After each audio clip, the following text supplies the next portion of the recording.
Mr. Michael Letts is the founder and CEO of Invest USA, a nonprofit providing bulletproof vests to law enforcement across the country. With more than 30 years in law enforcement, Michael has become a national voice on police advocacy, public safety, crime, justice, and national security. He brings a law enforcement perspective to the policies and decisions shaping America, from the streets and our communities to the courts and halls of government. He's also the author of Truth, Lies, and Control, examining corruption, accountability, and threats to the integrity of our justice system. We got a bunch of stuff to get into tonight. We welcome him back from the 7th of March of this year, Arc Midnight. And he is the one and only Michael Letts. Welcome back, Michael. Great to have you on tonight. Well, John, it's always a privilege to be with you. We thank you for the opportunity. And you're right. A lot's going on in this country, and there's a lot on the horizon that we need to make sure we are aware of if we're going to save this country for our children and our grandchildren. Things are getting exciting, don't you think? A lot of people are really... no question. It's almost like hundreds of thousands of people suddenly woke up all at the same time and went, wait a minute. You're exactly right, John. When you see this rise of democratic socialism, I mean, apparently they haven't been anywhere near a history book, but, you know, that's the education system of today, particularly in the leftist states. But particularly this fondness for democratic socialism within the Democrat Party. What are you personally seeing? At what point does a political faction begin changing the identity and the direction of the party itself? In this case, the Democrats. Yeah, I think we're already there, John. I tell people this all across the country now. I don't think there is a Democratic Party anymore. I think the Democratic Party is now being torn apart by let's call it what it is. It's the communists. It's not, they like to say they're the socialist agenda. Socialism is just a fancy word for communism. It's almost the same thing. And basically the party has been taken over by the communists. It's a communist party now. And, of course, they wonder, how in the world did we get here? The Democrats wonder, how did they get there? You know, it's interesting, John. They like to use what they thought was a feel-good analogy. Well, we're a big tent. We take everybody. Well, when you take everybody and you don't have any values, any standards, any faith, this is what you get. You get people who do have a particular agenda.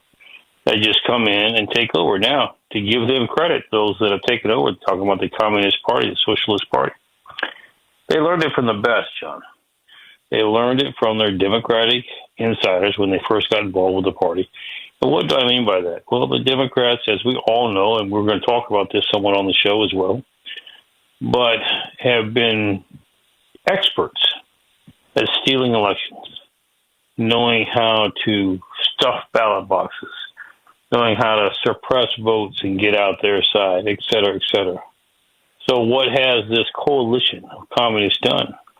They have perfected what they've learned from their colleagues in the Democratic Party, turned it against them, and are now controlling the primaries. And I think it's so ironic, even their leaders, such as the minority leader, the Jeffries, when he addressed them at their convention, they booed him and said, "You're next."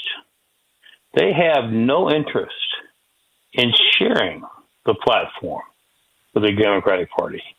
Their total interest is in taking over the Democratic Party, which, as I believe they have already done.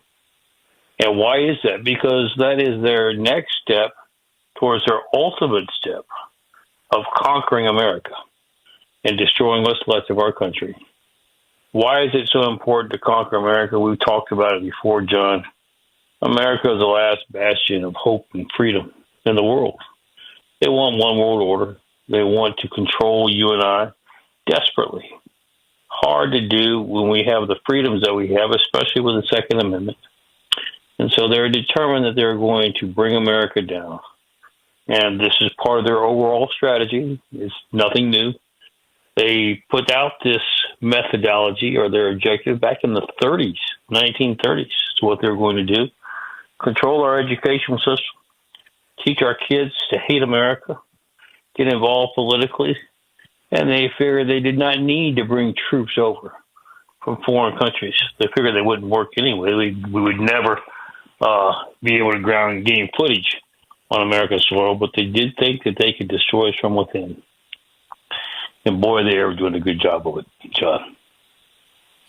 Yeah, they are. And I'll tell you, one of the things that needs to be corrected, this is just my opinion, but I think these teachers' unions need to go away. They can, as far as unionizing and demanding this and demanding that, why not a structure that will increase your pay as your pass rates increase? In other words, if you're a good teacher and you put the information into the children's heads in a manner that way they will retain it and actually make good grades, then you know what? You're doing a great job. We're going to give you an increase in your salary. But as far as making a giant teachers union that invites in all these freaks that want to start, did you hear the latest one about, I can't remember which part of the country it's in, but it's up in one of the blue states. They want to, it's either Michigan or Minnesota. They want to, or Illinois. They want to give these dolls with interchangeable genitalia to children as young as 4. Correct. I mean, really? Illinois. It's unreal. And let's take on this topic for just a moment here, John, because so glad you brought it up. You know, this was part of their agenda back in the 30s. Remember, they said this is how we're going to destroy America.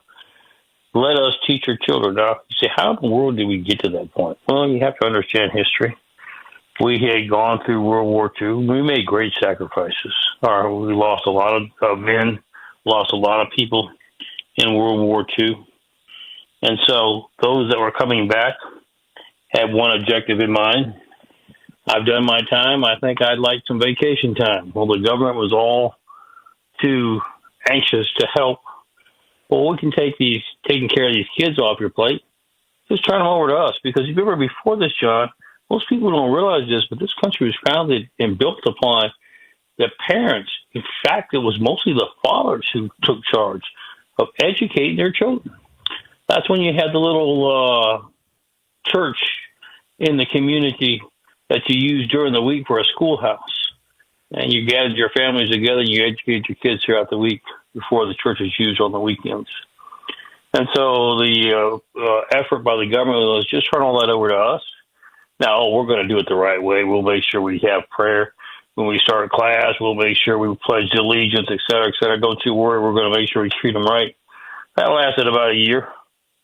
And then, of course, as everything that the government touches, they corrupted it. And, of course, you saw the battles, let's throw God out of our school system, et cetera, et cetera. And when they did that, they were able to control the generations to come, which is what we're now dealing with now, who literally have no sense of value, faith, morals. They're taught that there are no absolutes. There's no right or wrong. So if you want to cheat on your test, just don't get caught. And why did they do that? The reason why they did that is they made the excuse, John, that, we have to have a separation of church and faith.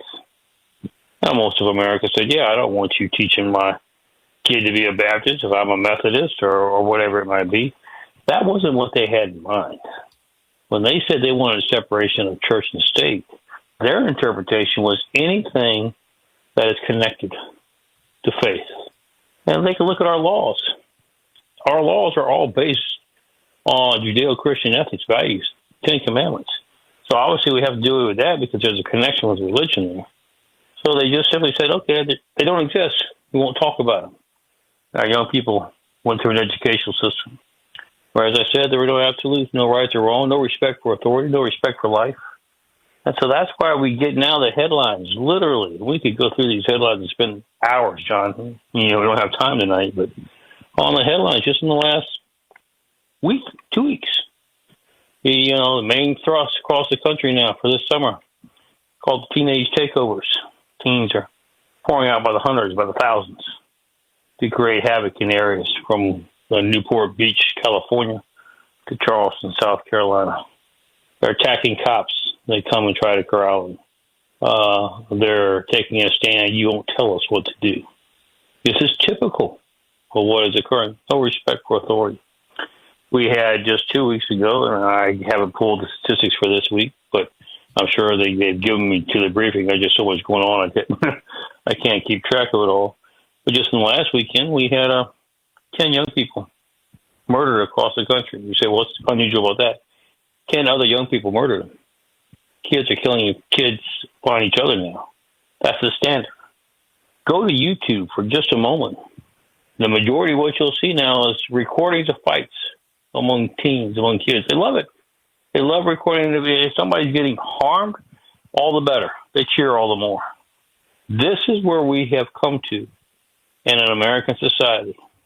And it's because of, initially, those who hated America, our freedoms, our liberties, our Constitution, determined that they could not have global control with this nation still shining and standing.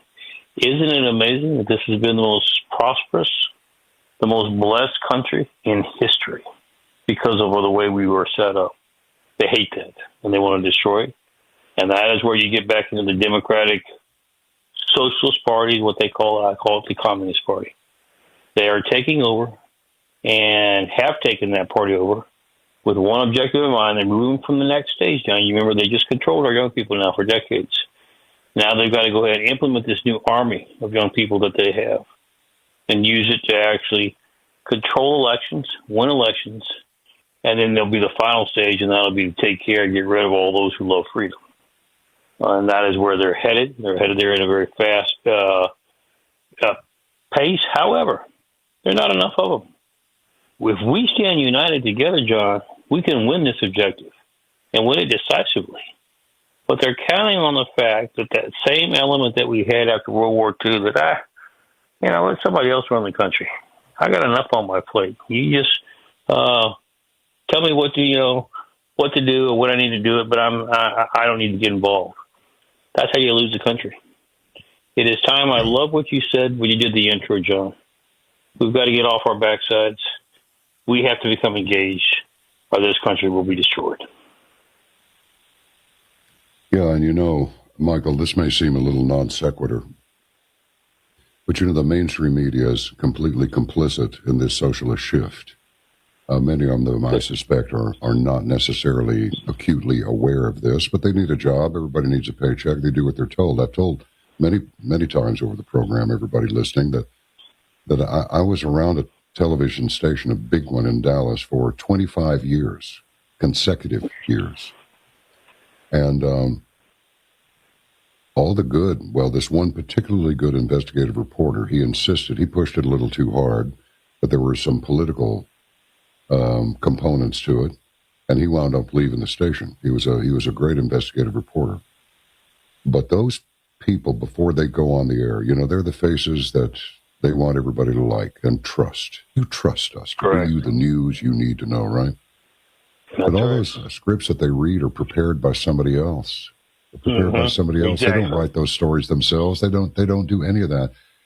And I don't know. I don't want to throw us off a track here. I just want to throw this into the mix. Michael, I was looking for public funeral information. This started this morning.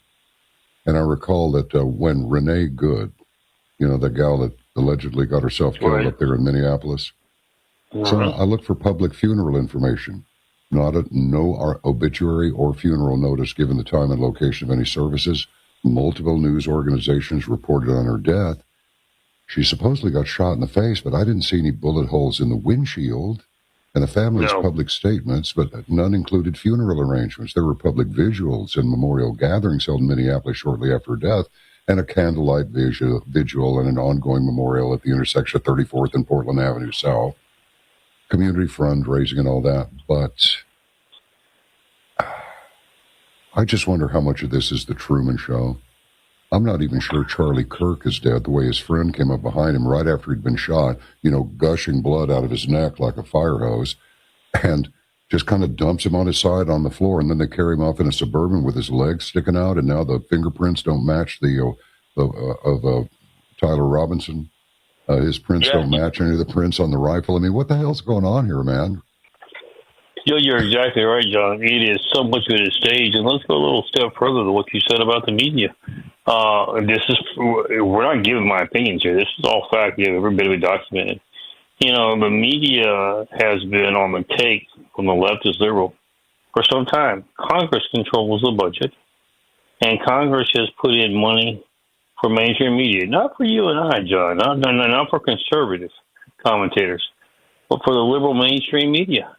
And now that that's been cut out with this administration, new administration, with the Trump administration, they're desperate to get it back. You say, how did they do that? Boy, they're good, John, is all I can tell you. They convinced Congress to put money into the appropriations bill, that they would then have programs, special news access programs. Why the government needs special news access? We're the ones that create the news. I don't know why we need special access. But then they sold memberships. And here's the interesting part about it, John. The memberships weren't cheap.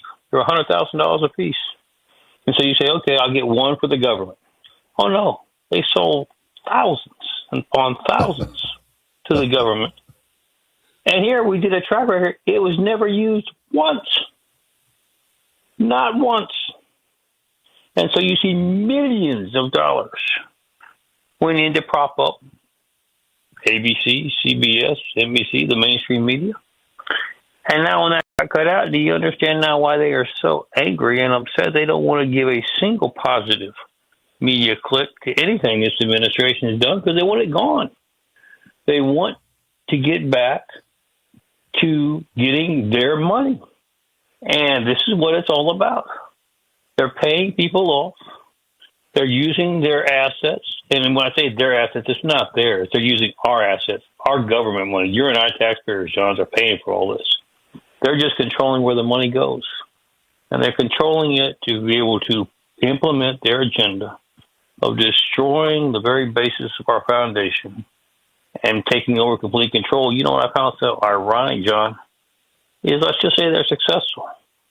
What do they think they're going to get? Do they honestly think that communism is going to say, oh, we owe it all to you. Let's make you the king of communism for America? They're going to take them out back and shoot them. They'll have no need for them once they accomplish their goals and objectives. So all these people who think they're doing something great to destroy America don't realize it, but they're destroying themselves and nobody else. Mm-hmm. They'll be dealt with the same way the Russians took care of those Somali pirates. Remember that? You're exactly right. Yeah, sure do. Why should we feed some pirates? Pirates have all died. That's all we can tell you. Pirates have all died. Yeah, that's the end of that. I don't think any more Russian ships were attacked by Somali pirates ever again after that. No, you're exactly right. There is something Ronald Reagan used to say. Peace through strength. Wow. It works every time. Yeah, they're pretty serious people over there. They really are. Okay. We have no further comment. Pirates have all died. Yeah. So, as we kind of wrap up that point about the communists who are now the ultra liberals, just see what they're doing. I mean, let's give a quick overview of how far they've gotten. They've got New York. My goodness, we could spend an hour about how Mondani is destroying that city, from his taxpayer-funded grocery stores now to taking still millions of dollars that the U.S. Government is providing for other things, for even first responders and all, diverting that money, violation of the law, by the way, and sending it to pay for rent, food, and all for illegal immigrants, refusing to allow those who are here illegally, who are criminals, to be deported. I mean, this is the kind of stuff, you can't make this stuff up, John. That's just in New York. I mean, it's all in Seattle, Portland, I mean, L.A., San Francisco, Minnesota. We can just go down the list. This is what happens when they get in control. Now, the scary part about it is they have changed their tactics, John. It used to be every group wanted to overthrow the government on their own. Leftist liberals, Islamic jihadists, cartels. Now they've all decided to band together and share their resources. And that is why they're being so much more effective. But one of the things that scares me the most is how far the Muslim Islamic jihadist community has gotten. We just saw about last week, John, Dearborn, Michigan. They had a group of Christian, I don't want to call them protesters, Christian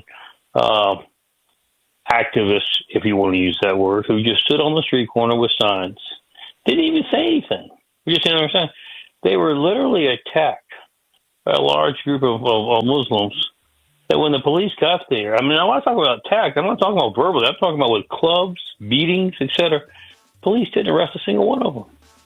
No. They just let them go. Scary thought. It certainly is. Certainly is. I got a little story about another migrant invasion. Won't take much of our time together, Michael. You're listening to the voice of Michael Letts. InvestUSA.org is his outfit. If you just joined the program, he's coming back to us here from the 7th of March. And he's the founder and CEO of Invest USA, a nonprofit providing bulletproof vests to law enforcement across the country.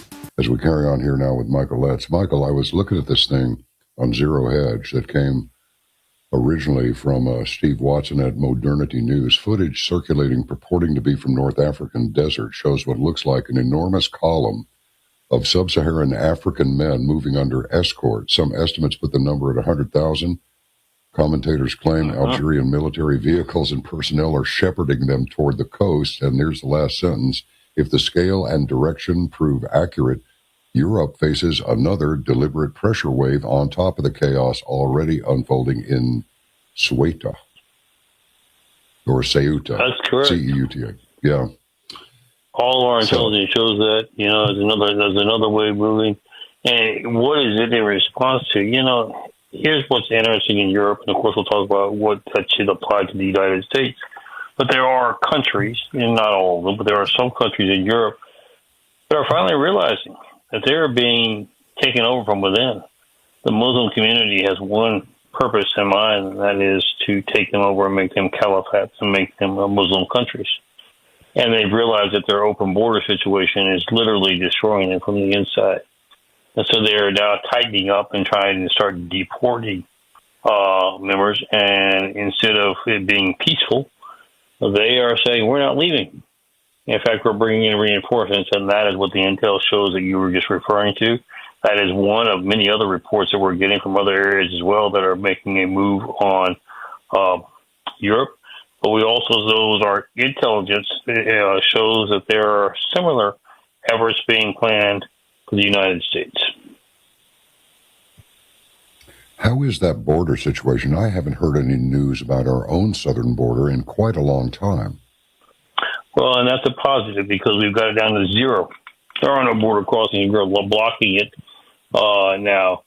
That is what everybody assumes, and the reason why I quickly jumped in there is there are still tunnels from time to time we discover. So I don't think it would be 100% accurate to say nobody's coming across because nobody's coming across that we are aware of. We're still in the process of finding some tunnels here and there that we're unaware of that we're blowing up and shutting down. But a vast majority is actually officially reported that zero illegal immigrants have come across the southern border. I would like to tell you that's the same thing with the northern border. There's been a shift. A lot of the cartels are now moving up into Canada and coming down to the Canada border. Obviously, it's a lot larger border than the southern border, so not quite as secure, but we're working on it. So here's the positive. We have a good containment on keeping immigration officials, illegal immigrants out.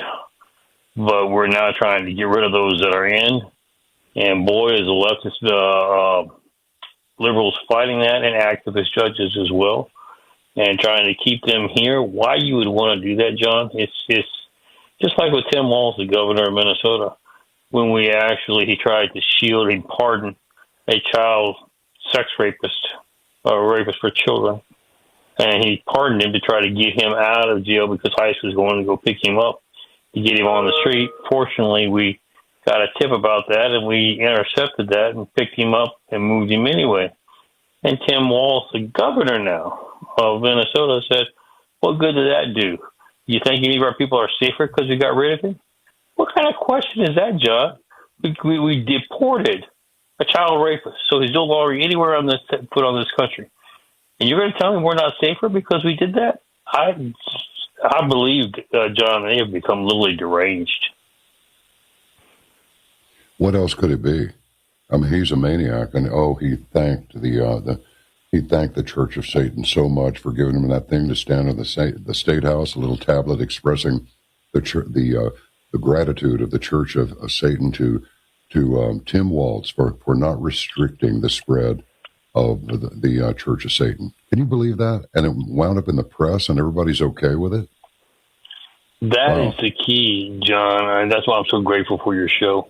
I think people really don't understand just how far we have come, how bad it has gotten.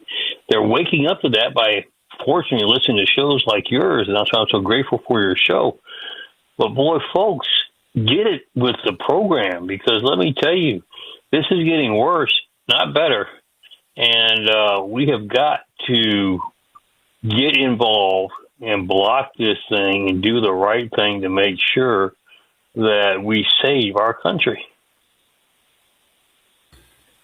Michael, it turns out that I thought those, the little, almost like a weather map, where the weatherman stands there with the chalk and his pointer or whatever, like back in the old days. But these little fire maps that they had put together and put up on YouTube. This one outfit in particular, S2 Underground, pretty good stuff. About 99-point-something% accurate almost all the time. If he doesn't know, he just says so. But the long and the short of it is, he put up this fire map, and he was not ready to declare, and I think that's prudent. He wasn't ready to declare that these fires were being set deliberately.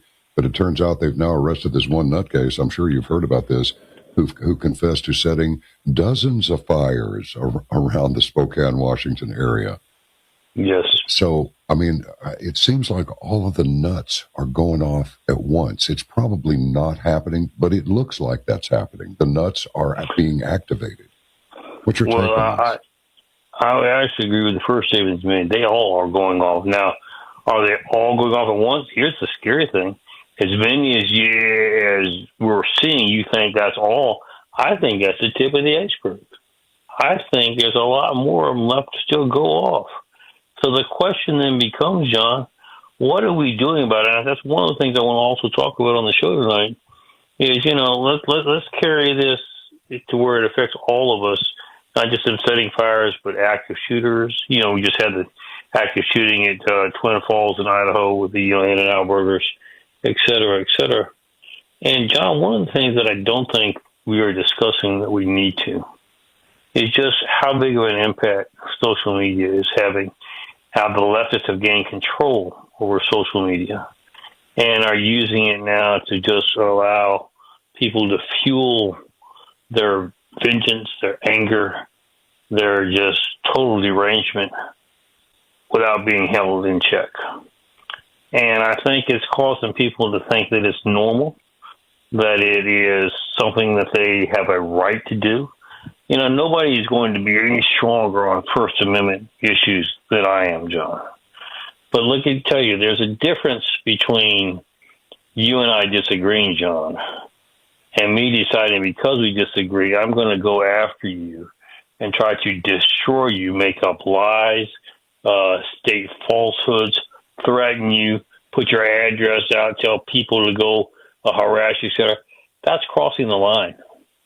And we have been silent for too long and allowed these literally sick, deranged people to have that access and to have no consequences to their actions and to make it seem like that's normal. So now you have all these people who are frustrated, especially the liberal left, especially a whole teen population, that because we gave them no guidance when they're educational leaders, they don't know if they're male or female. They have no purpose. They don't know what they're doing. They expect, they don't have any work ethic. They expect everything to be given to them free, and they expect it immediately. And when not, they just go off. And we allow them to do that and to create that atmosphere. And then we wonder why we have all these constant active shootings, et cetera, which you were talking about, people burning, setting fires, arson. It's just literally going nuts. And that's why I said my fear is that you're seeing the tip of the iceberg. But we're not going to make any improvements if we don't talk about it. And so we've got to figure out what do we need to do to hold people accountable? It gets into this whole issue of accountability. I mean, John, when you and I were coming up, you did something wrong, you got punished for it. You were held accountable for your actions. Now I can, on the social media, when you talk about, I can say anything, do anything. I can go into a store, steal something and run out. I can set a fire, whatever I want to do. And people think, oh, you're a victim of, you had a bad upbringing. Oh, you're a poor kid, poor circumstance. Police take you down, and you get out before the police can do the paperwork. This is not the society that we were promised in our Constitution and that our forefathers wanted us to have. It's time that we as Americans wake up, John, and we've got a very short timetable to be able to do it because we're losing this battle quickly if we don't do something to bring it into check now. I just hope we don't have to taste a lot more pain before the number of people that we need on board to help rescue the Republic decide to engage. I mean, we used to be a tough, polite, well-regulated. You're always going to have the criminal element, but not like what we have now. Not anywhere near that. You know, the cops show up at your house. Oh, you're a disgrace in front of the entire neighborhood. Forever. Yes. Divorce? You got to be kidding me. You do what you want, but you keep your mouth shut. You keep up appearances. Exactly. Why? Because they knew, our parents' generation knew that we're going to be confronted when we're adults with all kinds of things we're not going to talk about now. These things will become apparent as you get older. But right now, you know, they tried to maintain the appearance of propriety. Now kids are using their F-bomb and their own parents, and their parents put them in timeout instead of making their backsides glow cherry red through the judicious use of a belt. You're exactly, John. I couldn't have said it any better than you do.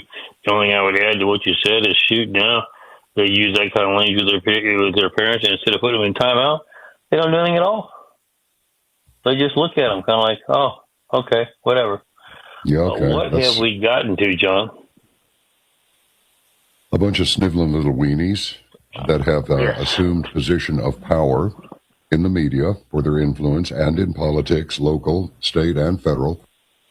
And we have raised a generation of self-entitled, spoiled little a-holes that will not do what they're told, who cannot decide if they're boys or girls. But what is worse is the reason they're thinking this way is because of the twisted pervs that we are allowing to teach them.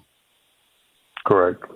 And twofold, just what you said, those that we're allowing to teach them, and those that we allow them to emulate. Let us take a look and talk for just a moment about what has this produced as of today. Well, gee, let's talk about Minnesota for a minute. How bad has the embezzlement and the fraud gotten there? You know, let me start off the conversation by saying this, John. We have analyzed, in the administration, you know, we're at a $40 trillion, that's with a T, folks, $40 trillion deficit roughly in this country. The estimates now show, and they're very reliable, and they're actually very conservative, that it appears that 68% of that $40 trillion is due to fraud, embezzlement, and nefarious activities by those involved in government, stealing our assets. And, I mean, and here's the way it works. You say, oh, these horrible people. It's all the way, as you pointed out, John, into government. You know, here's how the process works. Let me make sure our listeners very clearly understand. They think government should be all things to all people. So they think, okay, there's some kids that need food. I'm going to get the government to set up a food program. Well, you would think simple enough. Not that I'm saying that we need to spend our dollars that way, but simple enough. No, it's not simple enough. Congress won't just give you how much they need, $100. Let me give them $100. No. Can't do it that way. We have to set up an NGO that puts members of Congress on the board, who, by the way, are being paid to be on that board. Right. We have to fund a huge dollar amount for these few kids we're going to feed. We have to send it to the government of the state that they're in. They have to distribute to the NGO. And meanwhile, everybody's grabbing their portion out of it. So by the time we send a couple million, you only ask for $100, but we're going to send you a couple million. By the time that couple million gets to those kids, there's probably less than $100 that actually gets to them. Probably only $50 gets to them. That's the way it is structured all across the country, John. And which, whether it is nutrition programs in schools, whether it's Medicare, whether it is senior care centers, whether it is daycare provision. And here you are talking about the unions with education. Let me just let you know about a little thing that's fixing to come out. We have now discovered that the unions themselves are stealing their own union dues and embezzling them in the same structure that we're just talking about, taking it for their own personal benefit or funding liberal colleges because of it. And the union members for the education don't even know where their union funds are going to. And you go, well, how did they get that one set up? Well, they got some legislation passed. You don't have any choice if you're a teacher but to be a member of the union. You can't be a teacher if you're not a member of the teachers union. See, they do little things like that. They get that put in there. Nobody sees it in a 2,000-page bill that's passing. A little small half a paragraph in one of the pages. It becomes federal. It becomes law all across the country. That's how they're guaranteed their funding. And I just want our listeners to understand how prevalent, how bad the nefarious activities have become.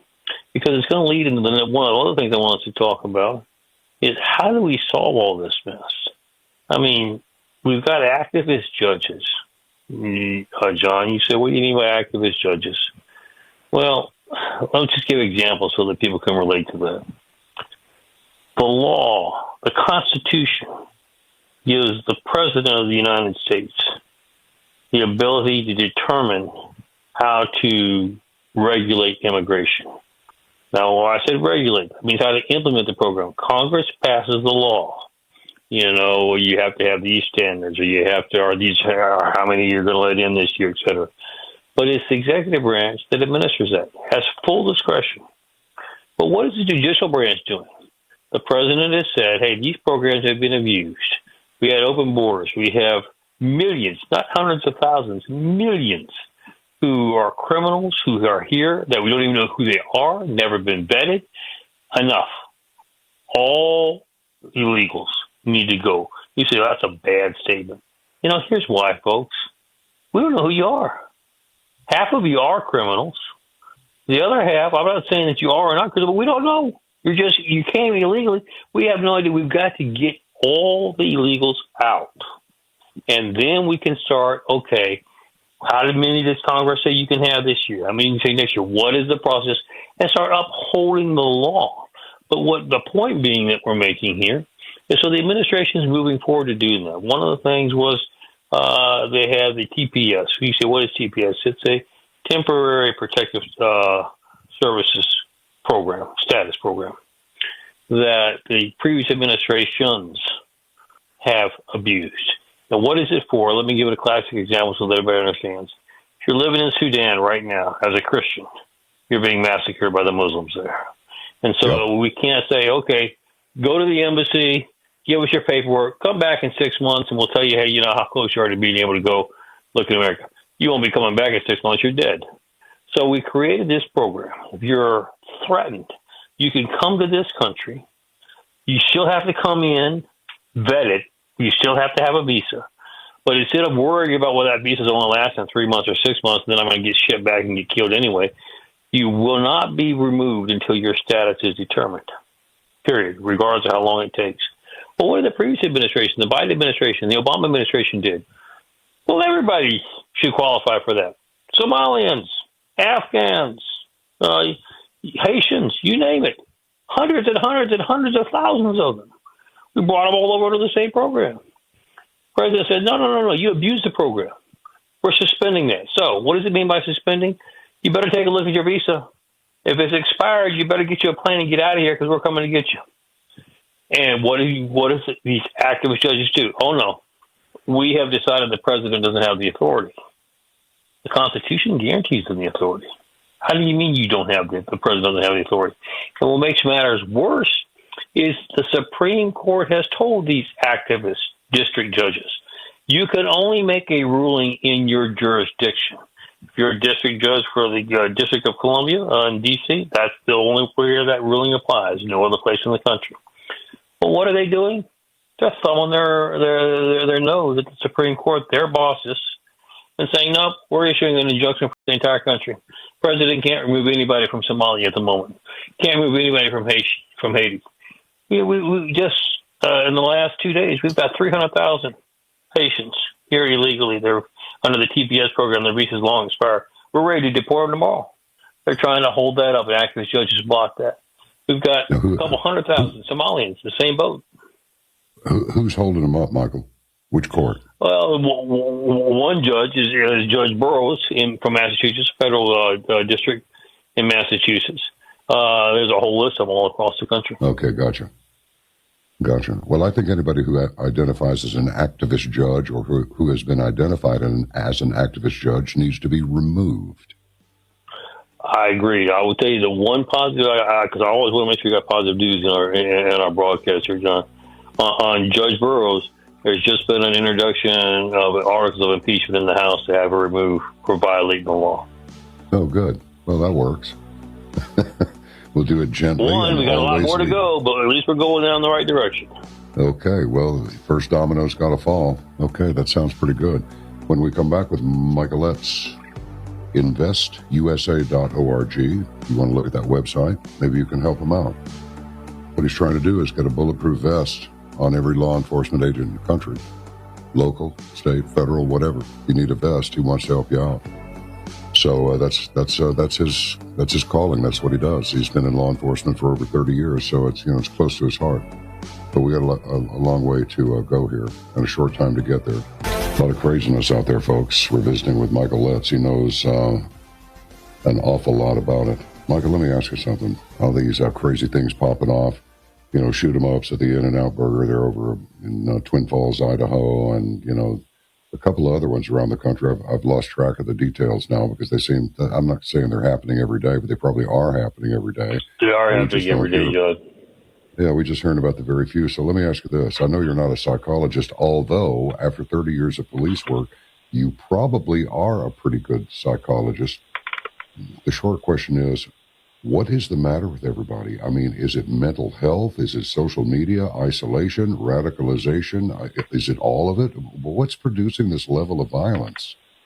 Well, like you said, is it all of it? But we have to, yes, it's all of it, but we have to prioritize. I think first and foremost is a lack of accountability.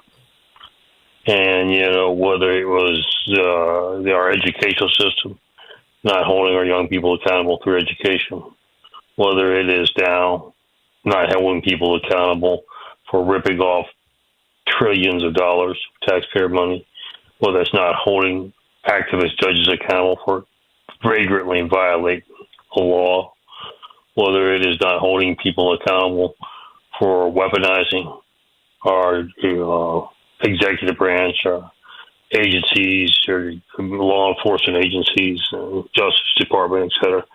Nobody seems to be accountable anymore. You take a look at what is the main thing that runs across our country.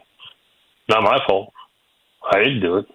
Or if I did, it wasn't because of me, it was because of my circumstance.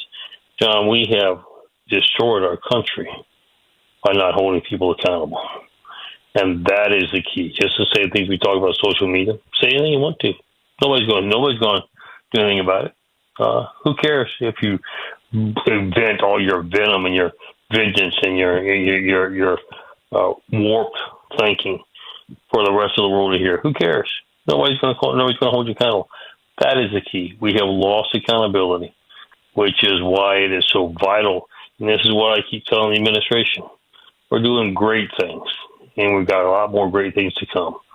But if we don't hold people accountable, and this is what I hear all across the country, John, I hear what you're saying, Michael, but when are you going to hold them accountable? When do we see cuffs come out? When do we start seeing the pictures of them being carted off to jail? Until people see there's a consequence for nefarious actions, it's going to get worse, not better. TVs and movies, I think a pretty good case could be made for them having desensitized the public after decades and decades of shoot 'em ups. No question. I mean, how could it not, right? So yeah, no question, John. You're exactly right.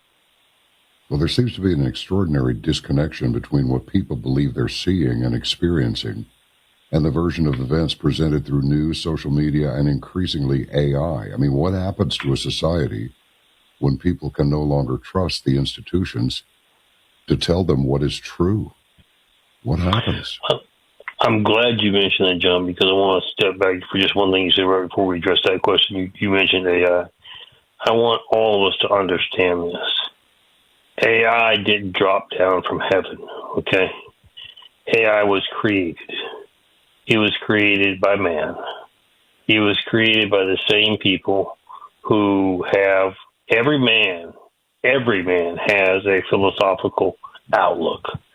Most of the people that have created AI have a very liberal outlook. So don't think that AI is the savior for you that's going to do wonderful things for our country, because look who created it. So yes, AI brings some great technological advances, but it brings just as many, if not more, problems with it than it brings advances with. So the question you raise in is, how do we solve this? Because people won't be able to trust even AI, because look at the people who created it, you can't trust them. So how do we solve it? We get back to the basics, John. Where was the basics 250 years ago when this country was created? It was created with values and faith. When you remove those two, society crumbles. We've done our best to remove those two. It's time we take notice and reverse our course and get back to where we need to be. Folks, there's nothing wrong with faith. There's nothing wrong with values. There's nothing wrong with telling young people you can't cheat. Nothing wrong with telling people you can't lie. Nothing wrong with telling people you can't just shoot somebody because you didn't like the way they combed their hair this morning. There are values that this country was built upon that we are going to enforce. Well, I don't like your values. Great. You can leave. That's a great part about America. Nobody's keeping you here. You can leave this afternoon. In fact, I'll help pay your way out of here if you want to get. This is the way this country has always been the greatest in history. And it's the only way we will return to that, if we return to the values and faith that created us great to begin with. I think you're right. When I was a kid, the TV viewing hours were strictly limited. You might Correct. have an hour during the week, and then again, you might not. And on the weekend, you could watch one of the all-night movies that would come over at Channel 8 locally. But it would be something like Citizen Kane or the Kane Mutiny, speaking of Kanes. Yeah. It would be something of some substance. It wouldn't be this rubbish that's on there now. I mean, it's crazy to me. Really. I mean, I'm not that much of a stick in the mud. I like to get wild with it, Hell, I was the wildest thing they'd ever seen before or since back in the rock days. But after a while, you grow up, and you go, okay, you do. All right, enough. We're done. We've been there, done that. Got the T-shirt, even got the hat. So now, but John, even when you were wild, there are consequences to your actions. You knew you could get wild so far, but if you got caught, you were in trouble. Nowadays, I can get as wild as I want to, and if I get caught, who cares? Yeah. Nothing's going to happen to me. Let me just throw this out for our listeners to analyze, to validate what we're saying. You talk about a two-tier justice system. Well, that's a whole other subject we can go on. Well, why do we have a two-tier justice system in our judicial process for our youth? Why have we told our youth, do whatever you want? I'm talking about killing somebody. Do whatever you want. If you get caught when you're young, don't worry. We'll send you to a separated youth camp, shall we say, like summer camp. And when you turn 18, you're released, your record's expunged, it never happened, you get to start over again. If you're old enough to do the crime, John, then you should be old enough to do the time. Why do we have it, the two-tier justice system, and treat our young people so casually? And then we wonder why they're not scared of their actions? We ought to know better. Can all of us be traced back to bad people who are willing to be bribed and all the money that they are bribed with? Could it possibly be something that simple? Or maybe is it Yes. just fairly significant component. No, it's that simple. Let me refine it a little bit more on what you said, John. People are greedy. People want two things. They want power and they want greed. They want money. And if you give them money, they feel like they can buy the power. So that's where it's at. They just want money. They want greed. And it's never enough. It's not satisfying to them to raise a family, to leave a legacy, to make your community, your country, your state, your area better than it was before you arrived. That's not good enough. Here's what just blows my mind, John. I got to have all the money in the world. Well, of course, that's a facetious thing, but let's just say you have plenty of it. Have you ever seen a U-Haul being pulled behind a hearse, John? No, not once. What good does it do you to have that kind of income and wealth? Because you're going to die from the stress. You're going to die, period. I mean, at some point in time, we don't, everyone dies here. Nobody has lived in this body forever. You're going to die, period. And what you're going to do is leave behind a mess where your heirs are going to do nothing but fight and hate each other. Where who gets the most part of your pie? What do you think you're doing it for, folks? Why don't you decide to invest your life in helping people, making something out of yourself, leaving a legacy? We've lost that, teaching that, John. And we've allowed people to replace it with just how much can I get at whatever cost. Doesn't make any difference. I'll just do whatever I have to, beat whoever I have to, pop them over the head to get up the ladder and get it all and then die and for nothing. I just don't understand the mentality sometimes of people, John. No, they can be unpredictable, that's for sure. Now, you've touched on this fraud thing and accountability. Now, this administration, the Trump administration, has promised accountability for fraud, embezzlement, theft of taxpayer money, of which there have been countless billions of dollars, folks. Major investigations involving states, including Minnesota and California. But from your perspective, are we actually beginning to see some genuine accountabilities, or are Americans still waiting for the consequences of all this fraud discovery? Well, let's define what you said, John. There is some accountability. It is minor at the moment. So it would be fairer to say people are still waiting. However, that having been said, let me give you a little glimpse into the next 6 months into the near future. We have gotten the investigations completed. We have the indictments. Most of them are sealed. You say, well, why didn't you undo them? Well, there's a lot. Well, we can get into that. I'll try to get into it real quickly to answer that question. Election fraud. Let's talk about that for just a second. We had the last few days, 633,000 fraudulent votes that we now have recorded that were done in 2020 in Marcovia County, Arizona alone. Okay, that totally changes the outcome of that state. Georgia Board of Elections just apologized to the president, saying that there are over 200,000 fraudulent votes cast. Georgia would have, without question, gone to Trump. Pennsylvania, we did something 2 days ago. A very small comparison, but it shows you the validity of what we're talking about. You have people who continually say, I can't serve on jury duty because I'm not a citizen. So we went up there, one county alone, pulled 2,000 people who said they can't can't serve on juries because they're not U.S. citizens, which makes them illegal to be able to be on a jury. Ran that same list against the voter registration list, and guess what? The majority of them are still on the voter registration list. So these are just 3 states. We're just, boom. So here's the point I'm making. We've got to clean up election integrity. It does me absolutely no good, John. Let me use an example. To put you in jail for nefarious activities if the people that we put in Congress, we didn't really put in Congress, they stole the election. They're just going to put the same person back in that position again, just a different name, that's all. We've got to clean up and have integrity in our elections so that we know that people of value and character are making the decisions, not more of the same.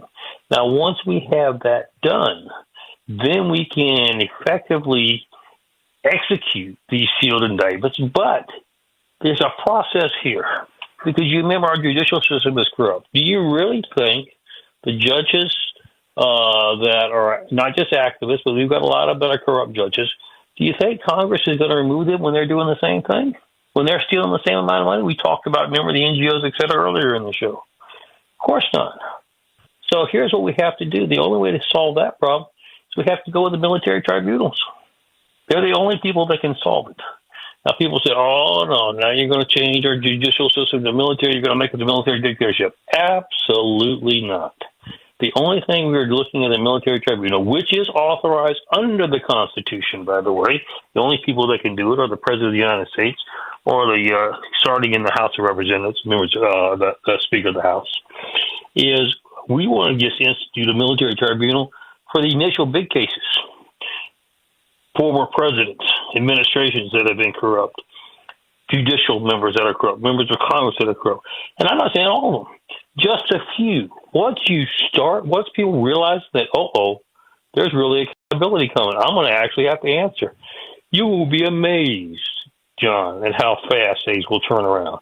But they won't turn around until people know they're accountable. I think the only people that can hold them accountable is military tribunals. We do have military tribunals that have actually been convened and charged. The indictments are ready to be served. Somebody's got to have the backbone to do it. There seems to be a little bit of a difficulty getting that aspect done. At least I'm being honest with your listeners. Nobody wants to be the first one to pull the trigger on that. They keep wanting to try to let's see if we can get it fixed without having to go that far. I don't believe we can, but I believe this president realizes that now, and I believe you're going to see some major changes here within the next 30 days.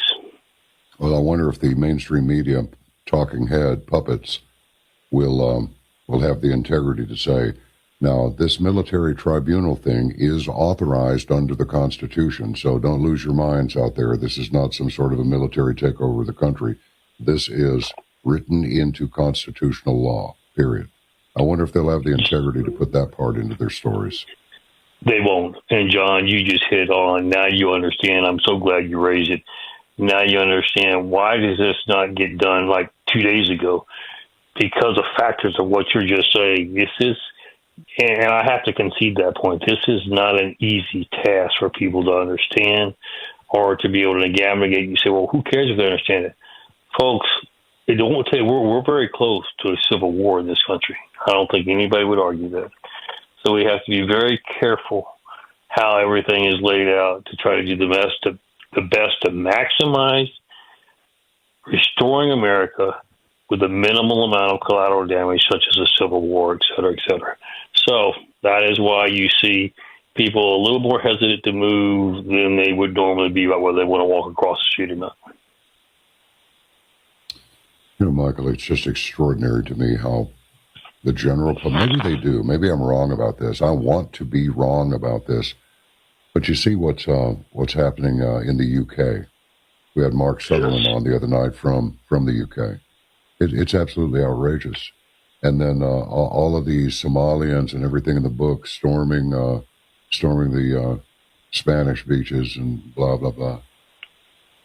Do people really not believe this is orchestrated, that this is the controlled annihilation of the West? And, oh, no, those people are just seeking refuge. No, they're not. They're seeking what you have. You're exactly right. Exactly. And it amazes me, John, what you just said. You and I can it's the same as just looking out the window and seeing the tree that's on the other side of the street. It's very clear to us. I just grasp to understand why people can't see it. But thank God, again, and I give credence to your show, thank God people are listening. I don't want to end on a negative note. You know, there are more and more people daily that are getting it. And that are now, here's what I'm getting all across the country. I get it. Where do you need me? They're looking for a leader. They're looking for somebody. Tell me what to do now. Okay, I get it now. What do I do? I tell people this. First and foremost, make sure you're armed and make sure you know how to use it.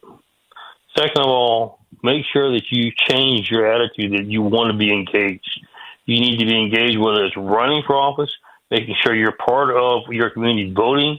Make sure that you stand for truth. And this is what I tell people is so critical.